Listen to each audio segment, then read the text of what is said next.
आप सभी लोगों का स्वागत है हमारी इस वीडियो में जिसमें हम शास्त्रीय भाषा और नृत्य इसके बारे में जानकारी देंगे। तो आपसे एक रिक्वेस्ट रहेगी इसमें कि आप जो यहाँ पर हम नृत्य बताएंगे उन सब नृत्य को आपको यूट्यूब पर सर्च करके उनको देखना है और एक-एक बार कम से कम देखना है और इस वीडियो को कम से कम 3-4 बार आपको देखना है और सुनना है और इसको अपने मोबाइल में डाउनलोड करके रखना है और जब भी सोते समय चलते-फिरते इसको सुनना है। मैं इसमें बिल्कुल गैप नहीं लूँगा और लगातार बोलता जाऊँगा। जो-जो बात समझाने की रहेंगी सारी बातें समझाऊँगा। इसमें तुम्हारा कोई भी पॉइंट मिस नहीं होगा और एक भी जो क्वेश्चन रहेगा मैं प्रयास करूँगा लगभग 90% क्वेश्चन आपके यहीं से आ जाएँगे शास्त्रीय भाषा और नृत्य के। तो सारे कॉन्सेप्ट हैं इसमें और कौन-कौन सी भाषाएँ शास्त्रीय भाषाएँ होती हैं, कौन-कौन से नृत्य होते हैं, सारी नृत्य की इसमें जानकारी दी गई है।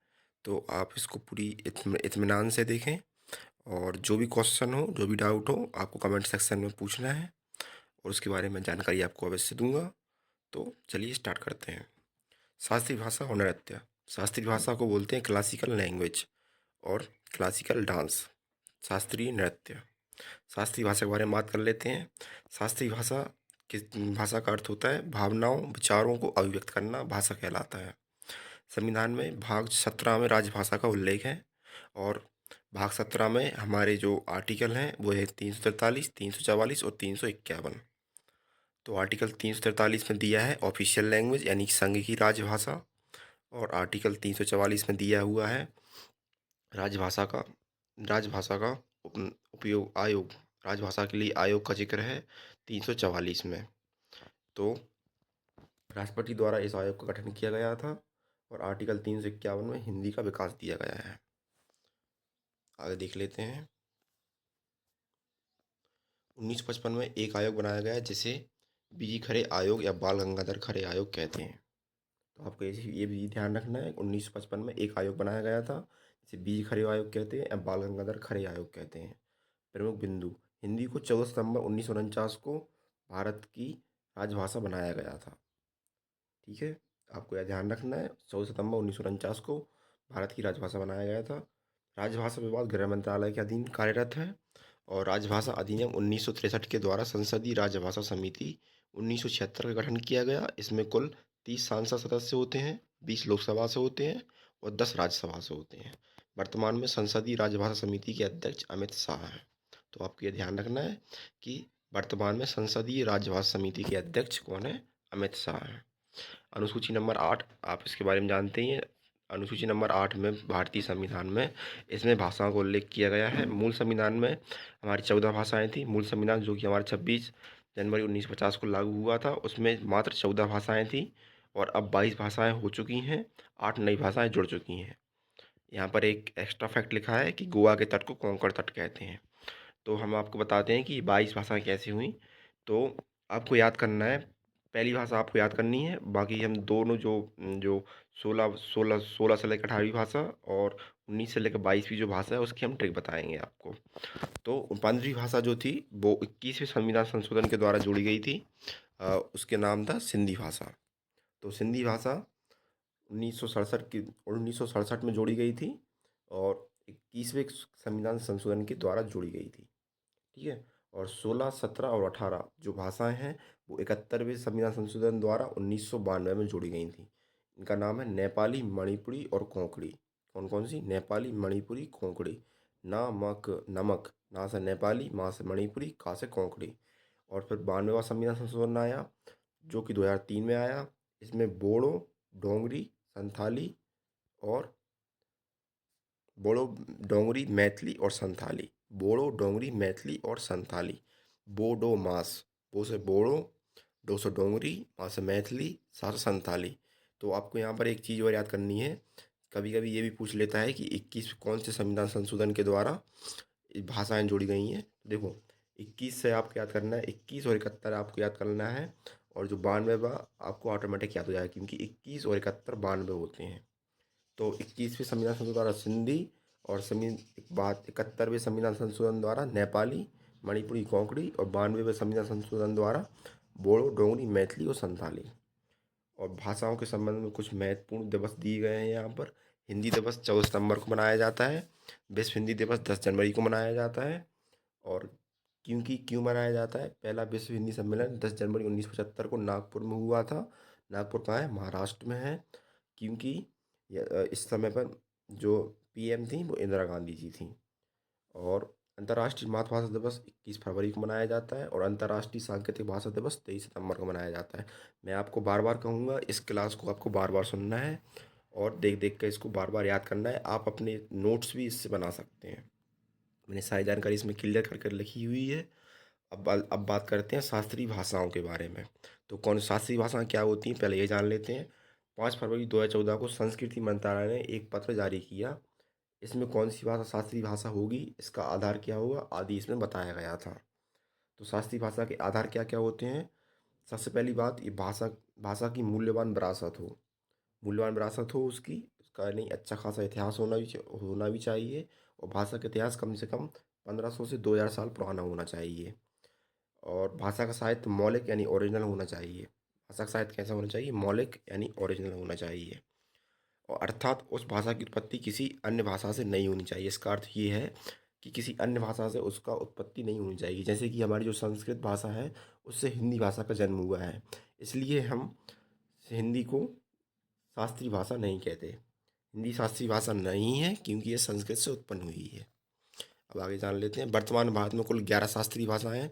तो कभी कभी ये क्वेश्चन भी आ जाता है कि कितनी शास्त्रीय भाषाएं? वर्तमान में 11 शास्त्रीय भाषाएं, आपको ये याद रखना है।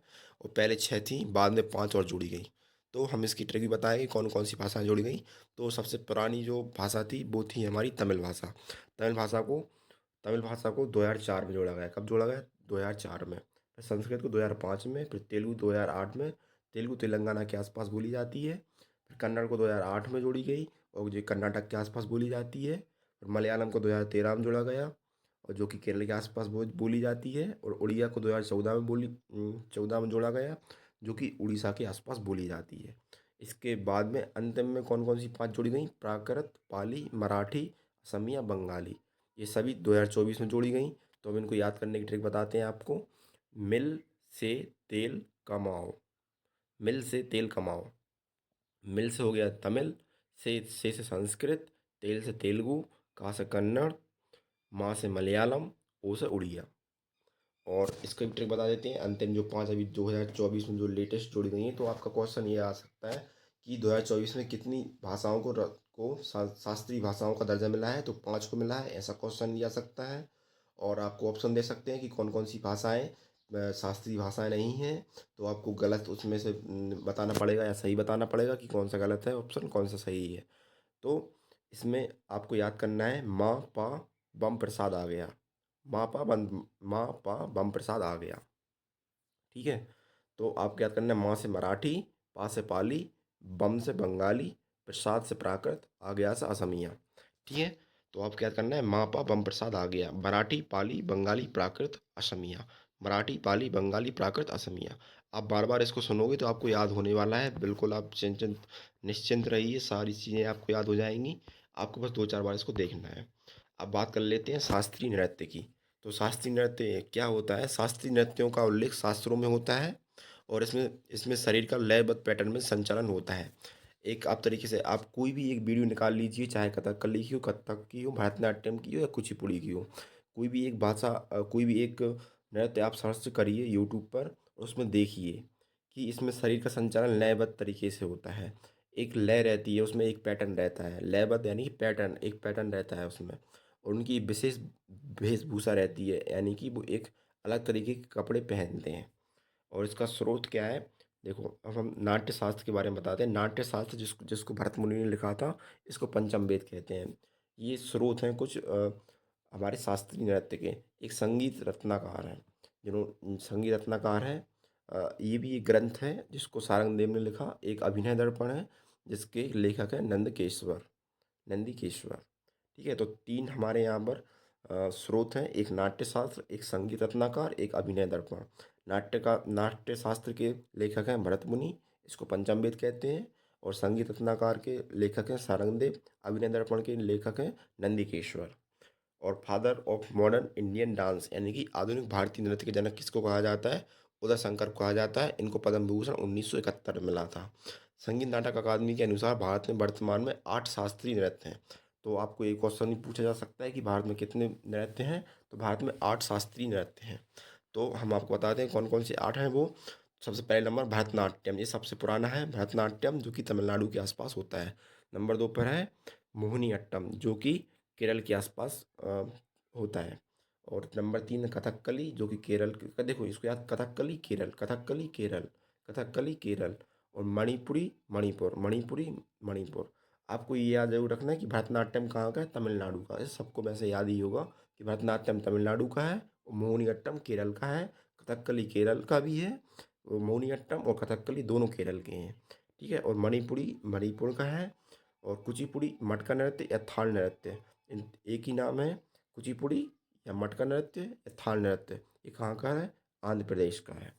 कहाँ का है? आंध्र प्रदेश का है। और उड़ीसी डांस कहाँ का है? उड़ीसा का है। और कथक कहाँ का है? उत्तर भारत का है। और शास्त्रीय नृत्य कहाँ का है? असम का है। ये सन 2000 में जोड़ा गया शास्त्रीय नृत्य। तो आपको यही करना है। और संगीत नाटक अकादमी की स्थापना कब हुई थी? 1953 में हुई थी संगीत नाटक अकादमी की स्थापना। और इसका हेडक्वार्टर कहाँ पर है? नई दिल्ली में है। और संस्कृति मंत्रालय ने छऊ नृत्य को भारत का 9वां शास्त्रीय नृत्य का दर्जा दिया है। संस्कृति मंत्रालय ने छऊ नृत्य को भारत का 9वां शास्त्रीय नृत्य का दर्जा दिया है। और छऊ नृत्य 3 प्रकार का होता है। इसकी शैली कौन कौन सी होती है? मयूरभंज शैली होती है, पुरुलिया शैली होती है और सरायकेला शैली होती है। तो मयूरभंज शैली कहाँ की है? उड़ीसा की है। और पुरुलिया कहाँ की है? पश्चिम बंगाल की। और सराय करेला सरायकेला कहाँ की है? झारखंड की है, सरायकेला। और छऊ नृत्य को छऊ नाच भी कहते हैं और मुखौटा नृत्य भी कहते हैं। तो जो पुरुलिया शैली और सरायकेला जो शैली होती है, उनमें मुखौटा होता है, जबकि मयूरभंज जो शैली होती है उसमें मुखौटा का इस्तेमाल नहीं किया जाता। मुखौटा क्या होता है? मुंह मुंह पर पहनने का एक होता है, मुंह पर पहनने के लिए होता है। आप इसको इसको एक सर्च कीजिए, मयूरभंज शैली पुरुलिया शैली, यूट्यूब पर आपको दिख जाएगा छऊ नाच में। या आप सर्च कीजिए छऊ नाच या छऊ नृत्य, तो आपको यूट्यूब पर ये दिख जाएगा मुखौटा क्या होता है। छऊ नृत्य को यूनेस्को की अमूर्त धरोहर सूची में शामिल किया गया है।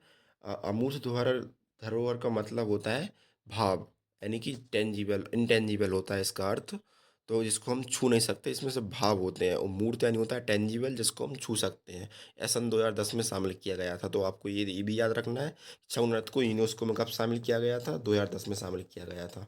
और भरतनाट्यम को क्या क्या बोलते हैं? दासियट्टम बोलते हैं या सादरट्टम भी बोलते हैं। ये तमिलनाडु का शास्त्रीय नृत्य है, जो कि हमने बता बता चुके हैं। इसकी प्रमुख शैली कौन कौन सी होती है? तंजौर शैली होती है, कांचीपुरम शैली होती है और पंडलूर शैली होती है। भरत का भी फुल फॉर्म होता है भरतनाट्यम में। भरत का फुल फॉर्म होता है भा से भाव, रा से राग, ता से ताल। भाव यानी एक्सप्रेशन, राग यानी म्यूजिक, ताल यानी रिदम या पैटर्न, नोट। जो अला रिपू होता है, देखो जब कोई भी डांस होता है तो उसकी एक शुरुआत होती है कि डांस को कहाँ से शुरू करना है। तो जो शुरुआत होती है उसको अला रिपू कहते हैं और तिल्लाना अंत होता है। भरतनाट्यम के ये दोनों अभिन्न अंग हैं। तो आपको याद रखना है कि जो भरतनाट्यम होता है वो अला रिपू से शुरुआत होता है और तिल्लाना से अंत होता है। और नृत्य को सिखाने वाले को नट्टूब नार कहते हैं। क्या बोलते हैं? नट्टूब नार कहते हैं। और भरतनाट्यम का उल्लेख कब कहाँ मिलता है? अभिनय दर्पण में मिलता है, जो कि हमने आपको बता चुके हैं। उसके रचनाकार कौन है आपको याद करना है। इस नृत्य में 3 उंगलियों से ओम की आकृति प्रमुख मुद्रा है।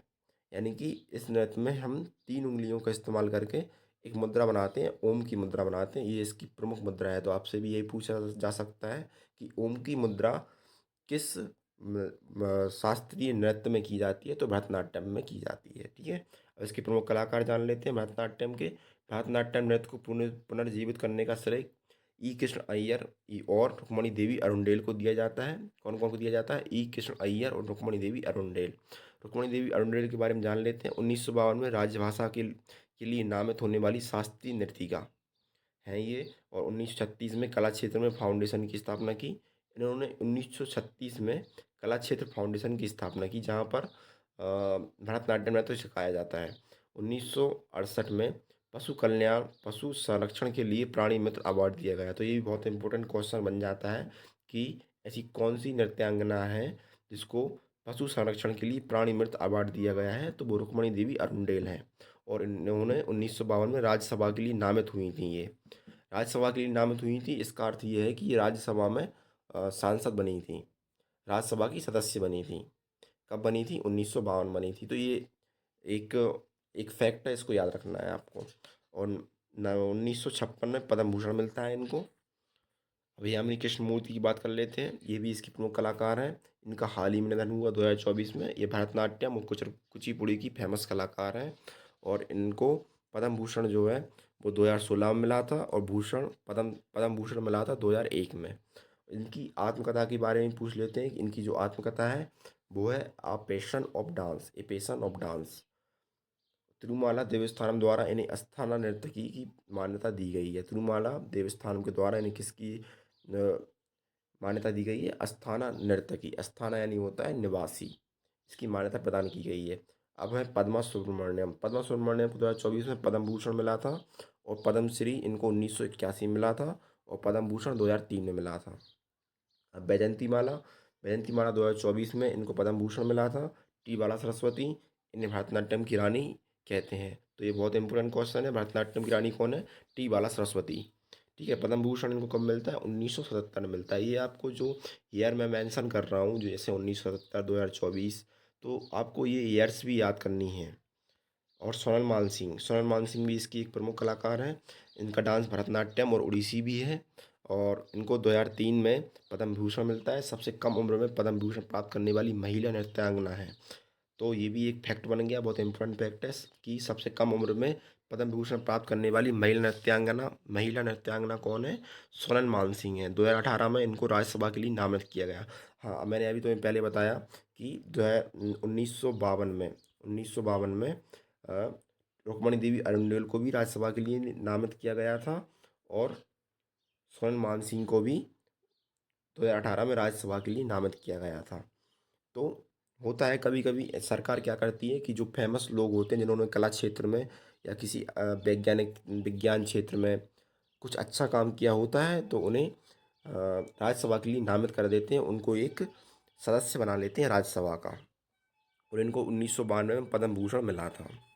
और अलारमेल वेली, ये भी एक ये कौन है? भारतीय राष्ट्रीय शास्त्रीय नर्तक की उपाधि मिली हुई है इन्हें। क्या किसकी उपाधि मिली है? भारतीय राजसी शास्त्रीय नर्तक की उपाधि मिली हुई है अलारमेल बेली को। नर्तकी नटराज को 2019 में पद्मश्री प्राप्त करने वाली पहली ट्रांसजेंडर नर्तकी। तो ये बहुत इंपॉर्टेंट सवाल बन जाता है कि पहली ट्रांसजेंडर नर्तकी कौन थी जिनको पद्मश्री मिला 2019 में? वो है नर्तकी नटराज। अब है कमला लक्ष्मण। कमला लक्ष्मण को 1953 में महारानी एलिजाबेथ सेकंड के राज्याभिषेक समारोह में आमंत्रित किया गया था। तो जो महारानी एलिजाबेथ थी, उनके आज जब राज्याभिषेक हुआ था, तो उसमें कमला लक्ष्मण को इनवाइट किया गया था समारोह में 1953 में। अब है मृणाली साराभाई। विक्रम साराभाई की पत्नी है। विक्रम साराभाई को आप जानते हैं, जो इसरो है उसके पहले अध्यक्ष थे विक्रम साराभाई। उनकी पत्नी है मृणाली साराभाई। 1949 में अहमदाबाद में दर्पण अकादमी ऑफ आर्ट्स की स्थापना की। तो ये भी कभी कभी आ जाता है क्वेश्चन कि दर्पण अकादमी ऑफ आर्ट्स की स्थापना किसने की? तो मृणाली साराभाई ने की। दर्पण अकादमी ऑफ आर्ट्स की स्थापना मृणाली साराभाई ने की। वसुंधरा दोरा स्वामी, एकमात्र भरतनाट्यम नृत्यांगना जिन्हें यूनेस्को द्वारा पेरिस शांति सम्मेलन में आमंत्रित किया गया था। तो ये बहुत इंपॉर्टेंट क्वेश्चन है। वसुंधरा देवरा स्वामी एकमात्र भारतनाट्यम नृत्यांगना है जिन्हें यूनेस्को के द्वारा पेरिस शांति सम्मेलन में आमंत्रित किया गया था। अन्य कलाकार कुछ मीनाक्षी सुंदर पिल्लई, लीला सैमसन, सीवी चंद्रशेखर, मल्लिका स्वरूपकरई, एम के सरोजा। एक हार्य शैली का संबंध भरतनाट्यम नृत्य से है, जिसमें एकल कलाकार सभी किरदार का निर्वहन करते हैं। तो मैंने आपको लगभग 18 भरतनाट्यम के कलाकारों के बारे में बताया। अब चलो इनको एक बार फटाफट इनके नाम आपको बता देते हैं। सबसे पहला नाम है रुक्मणी देवी अरुंडेल। ठीक है, रुक्मणी देवी अरुंडेल, यामिनी कृष्णमूर्ति, पद्मा सुब्रमण्यम, वैजंती माला, टी बाला सरस्वती, सोनल मानसिंह, अलारमिल वैली, नर्तकी नटराज, कमला लक्ष्मण, मृणाली साराभाई, वसुंधरा दोरा स्वामी, मीनाक्षी सुंदर पिल्लई, लीला सैमसन, सीवी चंद्रशेखर, मालविका सावरकई, एम के सरोजा। ठीक है। अब चलते हैं हमारे दूसरे शास्त्रीय नृत्य की ओर। दूसरा शास्त्रीय नृत्य है हमारा कुचिपुड़ी नृत्य। कुचिपुड़ी नृत्य कहाँ पर फेमस है? ये आंध्र प्रदेश में फेमस है। कहाँ पर फेमस है? आंध्र प्रदेश में फेमस है। इसकी उत्पत्ति कहाँ पर हुई? कुलेला ग्राम, आंध्र प्रदेश में हुई। इसका आधार है भागवत पुराण। हमारे 18 पुराणों में से एक पुराण है भागवत पुराण, ये इसका आधार है। कर्नाटक संगीत का उपयोग इसमें किया जाता है। श्रृंगार रस की इसमें प्रधानता होती है। आप जानते हैं श्रृंगार रस की इसमें प्रधानता होती है। और सिर पर मटका और पानी के बर्तन को रखकर संतुलित करते हैं। आप एक काम करना, कुचिपुड़ी नृत्य सर्च करना, कुचिपुड़ी नृत्य सर्च करना यूट्यूब के ऊपर। आपको इसमें दिखेगा कि सिर पर मटके मटके को रखकर इसमें संतुलित किया जाता है और डांस किया जाता है। और जब ये जो सर पर मटका रखा जाता है, इसको बोलते हैं तरंगम बोलते हैं। क्या बोलते हैं? तरंगम। इसलिए इसे मटका नृत्य भी बोलते हैं। तो आपको क्या ध्यान रखना है, कुचिपुड़ी को मटका नृत्य भी मटका नृत्य भी कहते हैं। और इसकी फेमस मुद्रा है वो है जल चित्र। जल चित्र, जल चित्र नृत्य, पैर की अंगूठे के द्वारा जमीन पर आकृति निर्माण करना, इसे थाल नृत्य भी कहते हैं। जल चित्र मतलब कि पैर से जल चित्र बनाना, जल चित्र बनाना पैर की अंगूठी के द्वारा जमीन पर, इसे थाल नृत्य भी कहते हैं। ठीक है, तो इसके दो नाम और हो गए, थाल नृत्य और मटका नृत्य। कुचिपुड़ी को थाल नृत्य भी कहते हैं और मटका नृत्य भी कहते हैं। ठीक है, इसके प्रमुख कलाकार हम बता देते हैं। यामिनी कृष्ण मूर्ति, जो कि कुचिपुड़ी और भरतनाट्यम दोनों की कलाकार हैं। एक यामिनी कृष्ण मूर्ति हुई, एक राधा रेड्डी और एक राजा रेड्डी। तो रेड्डी वाले इसमें इसी में आते हैं। आपको याद रखना कि रेड्डी का संबंध किससे? कुचिपुड़ी से है। तो आप इसको आसानी से याद रख सकते हो कि यामिनी कृष्ण मूर्ति, राधा रेड्डी, राजा रेड्डी, राधा और राजा रेड्डी। दिल्ली में नाट्य तरंगिणी स्कूल की स्थापना किसने की थी? इन दोनों ने की थी, राधा रेड्डी और राजा रेड्डी ने की थी। ठीक है, और पद्मा रेड्डी। देखो, रेड्डी रेड्डी सब सारे के सारे किस में हैं? इसी में हैं। तो आपको याद रखना है कि रेड्डी जो भी हैं वो सारे कुचिपुड़ी नृत्य में है। किसमें? कुचिपुड़ी में है। और तो तेलंगाना में पहली बार संगीत नाटक अकादमी पुरस्कार किसको मिला था? पद्मा रेड्डी को मिला था। किसको मिला था? पद्मा रेड्डी को मिला था। और अपर्णा सतीशन कौन कौन है? राष्ट्रीय नृत्य शिरोमणि पुरस्कार मिला है, अपर्णा सतीशन को मिला है। ये भी इसकी प्रमुख कलाकार है। एक शोभा नायडू है, एक वेम्पति चिन्ना सत्यम है, एक वेम्पति चिन्ना स्वामी है। तो स्वामी, देखो स्वामी स्वामी और रेड्डी रेड्डी किसके होगा? कुचिपुड़ी के। स्वामी स्वामी, रेड्डी रेड्डी किसके होगा? कुचिपुड़ी के। तो कुचिपुड़ी कला अकादमी की स्थापना कब की? 1963 में की। और नोट, भामाकल्पम जो है नृत्य का आधार कुचिपुड़ी नृत्य है। भामाकल्पम नृत्य का आधार क्या है? कुचिपुड़ी नृत्य है। भामाकल्पम नृत्य भी होता है एक, इसका आधार क्या है? कुचिपुड़ी नृत्य है।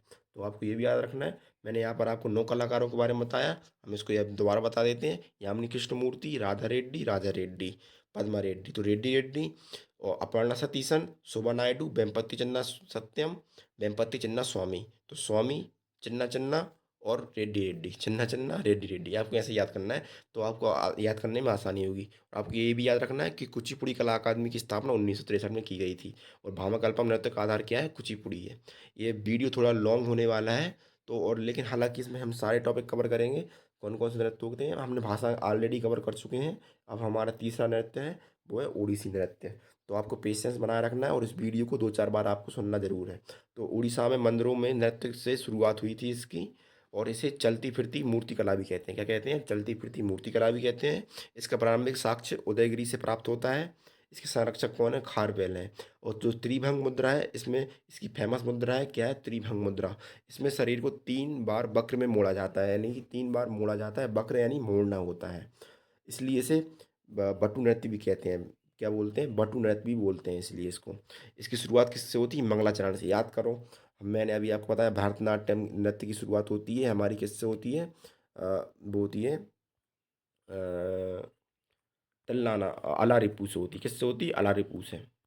भरतनाट्यम नृत्य की शुरुआत किससे होती है? अलारिपू से होती है। इसी तरह इसकी जो शुरुआत होती है वो मंगलाचरण से होती है। और इसका अंत किससे होता है? थारीसन से। और जो भरतनाट्यम का अंत होता है वो किससे होता है? तिल्लाना से होता है। तो मैंने बताया शुरुआत, यानी कि जो डांस की जब शुरुआत होती है ओडिसी नृत्य की, तो शुरुआत मंगलाचरण से करते हैं। मंगलाचरण एक तरीके से आप कह सकते हो कि शुभ आचरण, मंगल आचरण, शुभ आचरण। और अंत इसका किससे होता है? थारीसन से होता है। तो आपको ये दोनों बातें याद रखनी है। ठीक है, इसके प्रमुख कलाकार बता देते हैं। इसमें आते हैं केलीचरण महापात्र सबसे प्रमुख। इनको पद्म भूषण मिलता है 2000 में, सन 2000 में। और उड़ीसा के ये पहले व्यक्ति हैं जिन्हें ये मिला है। क्या मिला है? पद्म भूषण मिला है। इन्होंने सर्जन स्कूल की स्थापना की 1954 में। इनको पद्म भूषण 1988 में ही मिला है। तो इनको 2 बार पद्म भूषण मिला है। शायद इसमें कुछ गलती हुई है, एक बार चेक कर लेना आप लोग। और सोनल मानसिंह भी इसके प्रमुख कलाकार हैं, संयुक्ता पाणिग्री भी इसकी कलाकार हैं, इंद्राणी रहमान इसकी कलाकार हैं और चार्ल्स फ्रे भी इसकी कलाकार हैं। इनको अंतर्राष्ट्रीय ख्याति प्राप्त है, इंद्राणी रहमान को और चार्ल्स फ्रेबी को। माधवी मुदगुन, गुरु पंकज दास, कुमकुम मोहंती और इलियाना। इलियाना जो है वो इटली मूल की हैं, पहली विदेशी नृत्यांगना है जिन्हें पद्मश्री मिला था 2006 में। और माइकल जैक्सन के साथ आप एक काम करना, black and white music track search करना यूट्यूब पर, आपको दिखेगा जिसमें इलियाना जो थी उन्होंने माइकल जैक्सन के साथ इसमें उड़ीसी नृत्य की प्रस्तुति दी थी। यमुना सागर यमुना सागर शिवम नहीं, इलियाना नहीं, यमुना सागर शिवम ने उड़ीसी नृत्य प्रस्तुत किया था। किसने? यमुना सागर शिवम। तो इसमें कुछ कुल 10 कलाकार हो गए हमारे। हम 10 कलाकारों का नाम एक बार और आपको बता देते हैं। केलुचरण महापात्र, सोनल मानसिंह, संयुक्ता पाणिग्री, इंद्राणी रहमान, चार्ल्स फ्रेबी, माधवी मुदगुल, गुरु पंकज दास, कुमकुम मोहंती, इलियाना और यमुना सागर शिवम। यमुना सागर शिवम। अब हम चलते हैं मोहिनीअट्टम की ओर। हमारा ये चौथा चौथा शास्त्रीय नृत्य है मोहिनीअट्टम। मोहिनीअट्टम संबंध कहाँ से है? केरल से। आपको याद रखना है मोहिनीअट्टम केरल, मोहिनीअट्टम केरल ऐसा बोलना है, मोहिनीअट्टम केरल। जब भी मोहिनीअट्टम का नाम आए तो आपको केरल साथ में बोलना है। ये केवल महिलाओं द्वारा किया जाता है। इसमें श्वेत श्वेत वस्त्र यानी सफ़ेद वस्त्रों का धारण किया जाता है। कोमलता, सुंदरता और लास्य की प्रधानता होती है। और इसके संरक्षण कौन है? त्रावणकोर रियासत इसकी संरक्षक है।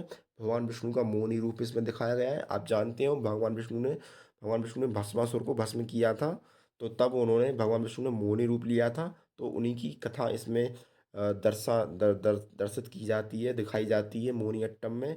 और मोहिनी मोहिनी का अर्थ होता है सुंदर स्त्री और अट्टम का अर्थ होता है नृत्य। तो सुंदर स्त्री नृत्य यानी सुंदर स्त्री का नृत्य मोहिनीअट्टम हो गया। तो मोहिनीअट्टम कहाँ का है? केरल का। मोहिनीअट्टम केरल का। श्वेत वस्त्र धारण करते हैं, महिलाओं द्वारा किया जाता है। कोमलता, सुंदरता, लास्य की प्रधानता होती है। इसके संरक्षण श्रवणकोर रियासत है। भगवान विष्णु का मोहिनी रूप इसमें अंकित किया गया है।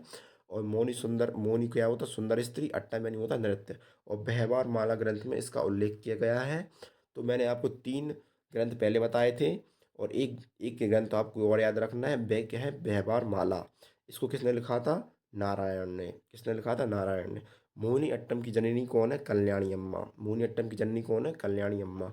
और नाम्बियार की घोषणा यात्रा में, कविता में इसका उल्लेख मिलता है।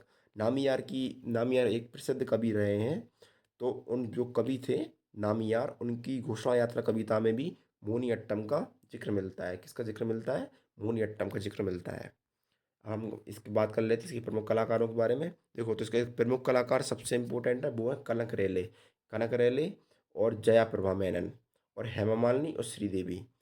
तो देखो, जो श्रीदेवी हैं वो भी इसी कलाकार हैं। सुंदर नायर, कलामंडल कलामंडलम, सेमवती, भारती शिवाजी। तो इसके प्रमुख कलाकार एक बार वो देख लेते हैं। कनक रेले, जयप्रभा मेनन, हेमा मालिनी, श्रीदेवी। जो दोनों हेमा मालिनी और श्रीदेवी एक्ट्रेस हैं।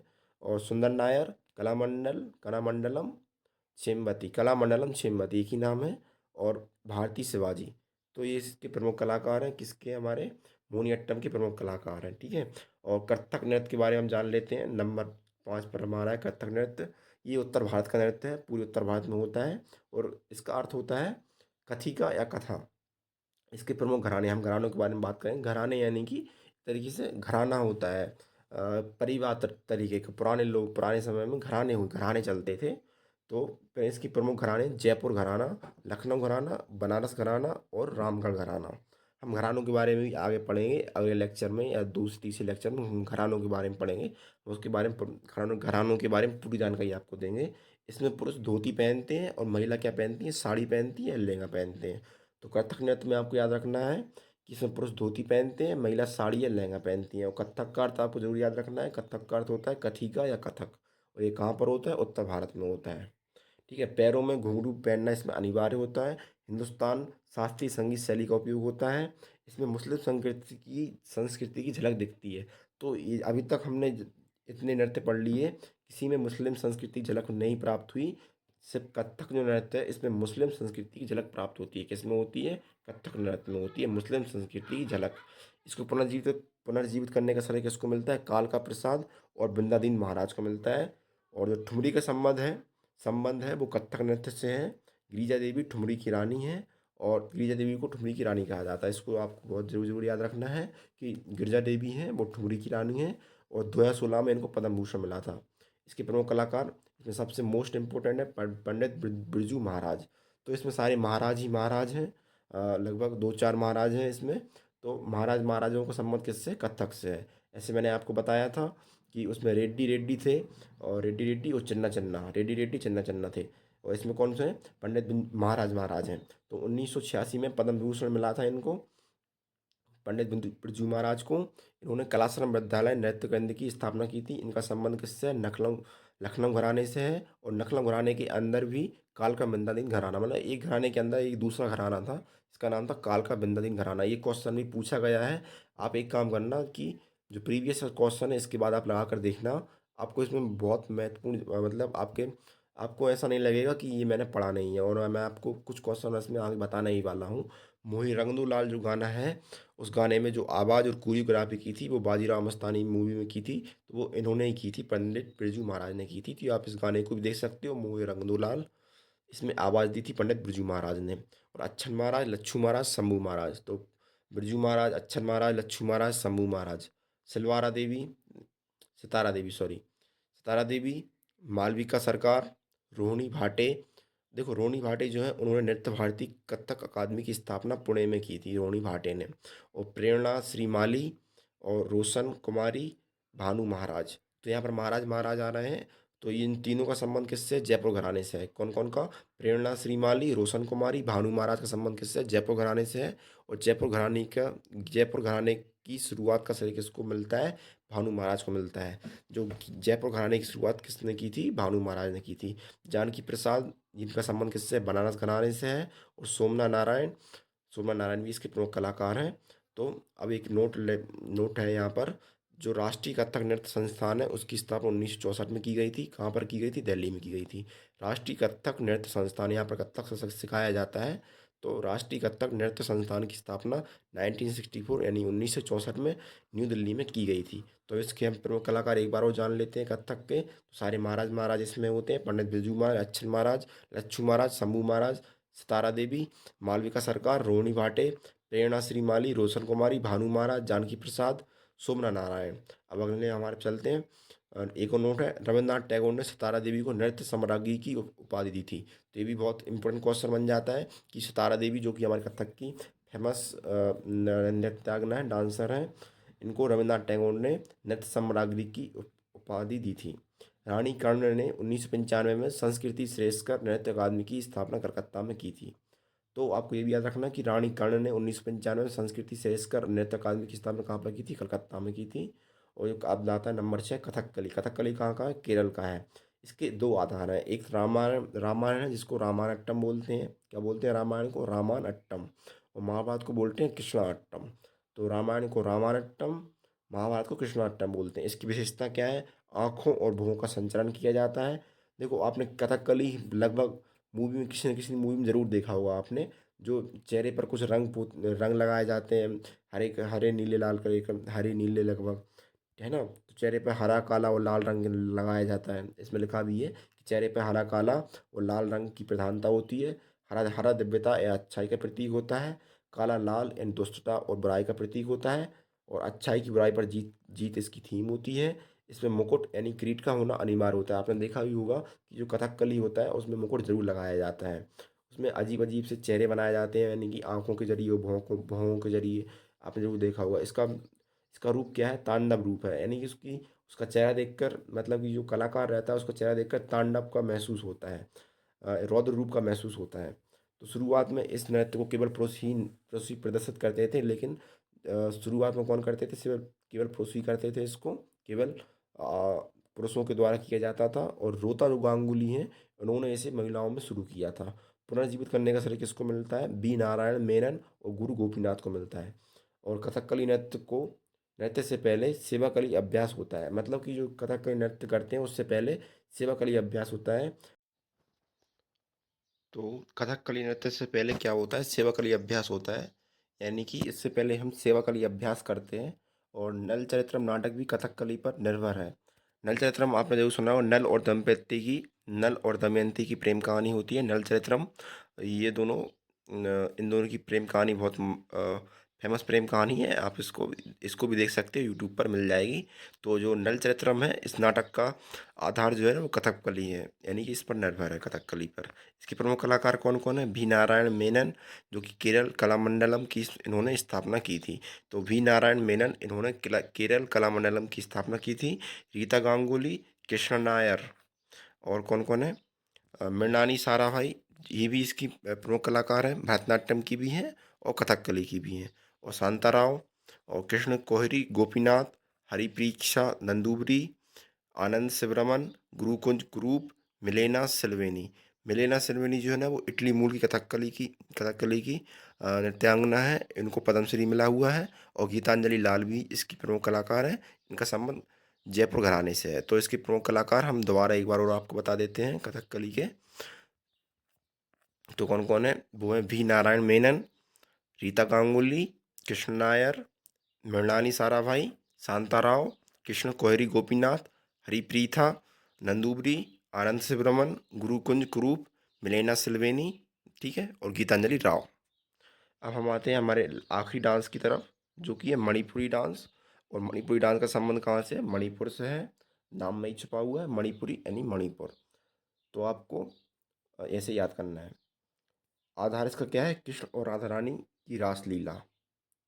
और इसमें वेशभूषा क्या है? मोरपंख और धोती, मोरपंख और धोती। और राधा कृष्ण की जो वेशभूषा होती है वो कैसी होती है? कठोर लहंगा होता है और कठोर घाघरा होता है और घूंघट होता है। तो एक बार आप सर्च करना यूट्यूब पर मणिपुरी डांस, और आपको इसमें दिख जाएगा उसकी कैसी वेशभूषा होती है। तो ये कृष्ण और राधा रानी की रासलीला पर आधारित है। इसमें सामूहिक प्रदर्शन भी होता है, जिसको संकीर्तन कहते हैं। इसमें छोटी ढोलक का होना अनिवार्य होता है। जो छोटी जो ढोलक रहती है उसको हम पुंग या चोलम कहते हैं। क्या कहते हैं? पुंग या चोलम कहते हैं। और जोगुई जोगुई चोलम संकीर्तन, इसका संबंध मणिपुरी नृत्य से है। तो कभी कभी सवाल बन जाता है कि जोगुई का संबंध किससे है, चोलम का संबंध किससे है, संकीर्तन का संबंध किससे है? तो जोगुई चोलम और संकीर्तन का संबंध मणिपुरी नृत्य से है। और जोगुई का अर्थ होता है रासलीला, चोलम का अर्थ होता है तांडव रूप, और संकीर्तन यानी सामूहिक रूप। गुरु रविन्द्रनाथ टैगोर ने शांति निकेतन में मणिपुरी नृत्य को बढ़ावा दिया था। और ये 41वीं विश्व धरोहर है, 41वीं विश्व धरोहर है। कौन सी? गुरु नाथ टैगोर ने शांति निकेतन। शांति निकेतन क्या है? हमारी 41वीं यूनेस्को विश्व धरोहर है। कौन सी? यूनेस्को विश्व धरोहर है, आप जानते ही हो। और शांति निकेतन में ही विश्व भारती विश्वविद्यालय शुरू किया जाएगा। क्या शुरू किया जाएगा? विश्व भारती विश्वविद्यालय शुरू किया जाएगा। इसके प्रमुख कलाकार कौन है? झावेरी बहनें। ये बहुत इंपॉर्टेंट क्वेश्चन है। झावेरी बहनें को क्वेश्चन अक्सर आता है कि झावेरी बहनें किस नृत्य से संबंधित हैं? तो मणिपुरी नृत्य से संबंधित हैं। झावेरी बहनें मणिपुरी नृत्य, झावेरी बहनें मणिपुरी नृत्य। तो झावेरी बहनें कौन कौन सी हैं? रंजना, दर्शना, सुवर्णा और नैना। रंजना, दर्शना, सुवर्णा, नैना। और गुरु गुरु विपिन सिंह, इन्होंने इम्फाल मणिपुर में 1972 में गोविंद जी नृत्यनालय शुरू किया।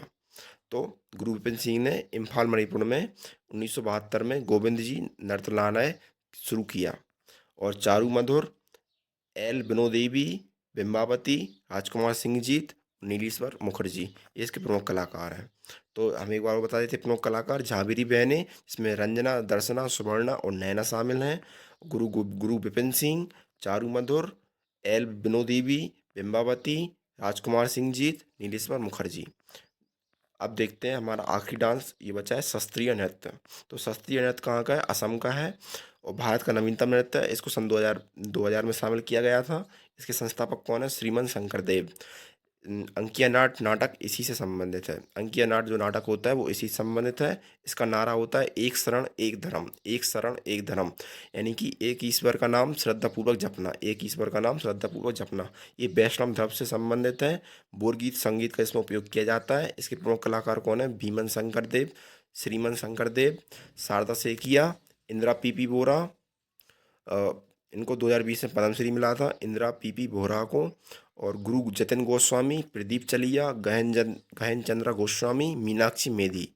तो ये इसके प्रमुख कलाकार हैं श्रीमन शंकरदेव, शारदा सेकिया, इंदिरा पीपी बोरा, गुरुचरण गोस्वामी, प्रदीप चलिया, गहन चंद्रा गोस्वामी, मीनाक्षी मेधी। आइए कुछ सवाल कर लेते हैं जो कि हम हमारे कुछ क्वेश्चन इसमें रह गए थे।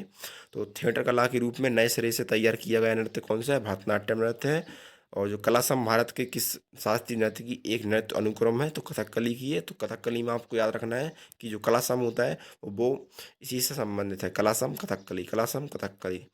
शांति निकेतन की स्थापना रविन्द्रनाथ टैगोर ने 1901 में की थी। शास्त्रीय नृत्य उड़ीसी को नाम देने वाला कौन है? कालीचरण पटनायक। शास्त्रीय नृत्य उड़ीसी को नाम देने वाला कौन है? कालीचरण पटनायक। कदम नृत्य केंद्र 1964 में किसने स्थापना की थी? जो कि कथक से संबंधित है। किसने स्थापना की थी? कुदुम्बनी लखिया ने। कुदुम्बनी लखिया, इसका नाम आपने सुना होगा। तो कदम नृत्य केंद्र की स्थापना 1964 में कुदुम्बनी लखिया ने की थी, जिसका संबंध कथक से है। और लखनऊ घराना के स्थापक कौन है? ईश्वरी प्रसाद हैं। Yamini school of dance Yamini Krishnamurthy ने स्टार्ट किया था, कहाँ पर? दिल्ली में। और कथकली की ऑस्ट्रेलियाई जननी के रूप में प्रसिद्ध कौन है? Louis Lightfoot. नटवरी नृत्य का संबंध किससे? कथक से है। चली, झुमरा, नांदी भंगी किस भारतीय नृत्य शैली से संबंधित है? शास्त्रीय नृत्य से संबंधित है। तो मैंने ये आपको पूरे 8 हमारे जो शास्त्रीय नृत्य हैं उसके शास्त्रीय नृत्य के बारे में पूरी जानकारी दी है। तो आप क्या काम करेंगे? आप इसका पूरा का नोट्स बनाएंगे। और आप इस वीडियो को देखते देखते भी नोट्स बना सकते हैं। और यदि आप चाहते हैं कि मैं इसकी आपको पीडीएफ दूं तो मैं नीचे डिस्क्रिप्शन में हमारे टेलीग्राम ग्रुप की लिंक मेंशन कर दूंगा, तो आपको उसमें देखना है। तो आपको वहाँ पर ये पीडीएफ इसकी मिल जाएगी। बाकी आप यदि कमेंट करोगे तभी पीडीएफ दे दूंगा मैं, क्योंकि मेरी वीडियो ज़्यादा वायरल नहीं होती, मेरी वीडियो चलती नहीं है। शायद ये वीडियो चल जाए तो मैं देखता हूँ। यदि ये वीडियो पर लगभग 500 व्यू यदि आ गए तो मैं अपनी इसकी पीडीएफ डाल दूंगा। यदि आप बनाना चाहते हो, जो समझदार व्यक्ति होगा वो तो वीडियो से ही बना लेगा। तो ठीक है, बहुत ही बहुत धन्यवाद आपका। आपने इस वीडियो को देखा, आपने पूरी वीडियो ली। तो आपको एक काम करना है कि इसको लगभग 3-4 बार सुनना है। ये लगभग 40 मिनट की वीडियो बनी हुई है, तो 3-4 बार आप सुनोगे। डेली डेली डेली सुनना है आपको। एक एक 2 दिन के गैप करके आपको डेली सुनना है। तो हम हमारी इस सीरीज़ में पूरी स्टैटिक जीके को कवर करने वाले हैं। लगभग हमारे 8-10 टॉपिक या 12 टॉपिक रहेंगे। और हम एक एक 2-2 वीडियो में हम सबको कवर करेंगे। ठीक है, तो अगले वीडियो में हम आपको शायद घराना या फिर और कुछ पढ़ाएंगे। आपको अगली वीडियो में पता चल जाएगा। ठीक है, तो बहुत बहुत धन्यवाद आपका इस वीडियो को देखने के लिए। आप लाइक और चैनल को सब्सक्राइब कर सकते हैं यदि आपको पसंद आई तो। ठीक है, धन्यवाद।